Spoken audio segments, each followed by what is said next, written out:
Labor Day is more than just a random day of the year to close shop, take a 3-day weekend, and head to the pool for one last trip of the summer.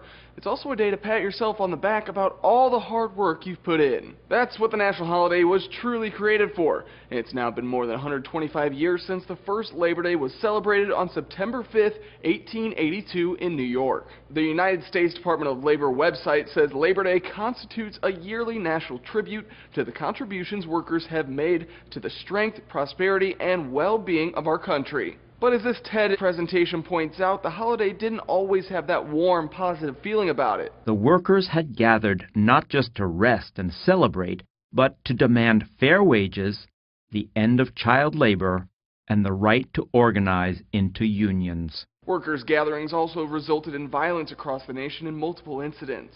In 1894, railway workers in Pullman, Illinois went on strike to protest wage cuts. President Grover Cleveland faced pressure to end the demonstrations and sent 12,000 federal troops to break the strike. That clash resulted in the death of 2 strikers. Fast forward more than 100 years, and though less violent, the issue of fair wages is still a major talking point in regard to the holiday. President Obama posted a weekly message on YouTube titled, "This Labor Day, let's talk about the minimum wage." In America, no one who works full-time should ever have to raise a family in poverty.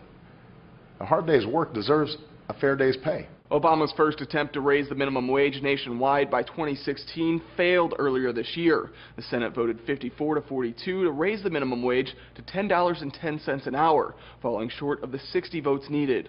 The bill faced a tougher fight in the Republican-controlled House anyway. The current federal minimum wage is set at $7.25 per hour, though many, especially fast food workers, say that's simply not enough to live off of and are campaigning to raise that. I make $8.30 an hour as a shift leader, and it's hard to survive. I'm a single parent of a 2-year-old. I have rent, lights, daycare fees, and at the end of the month I have nothing. The Wall Street Journal reports voters are in favor of raising the minimum wage to $10.10, with 60% of respondents to their poll saying it would have a, quote, positive effect on the economy. For Newsy, I'm Matt Moreno, multiple sources, a broader view.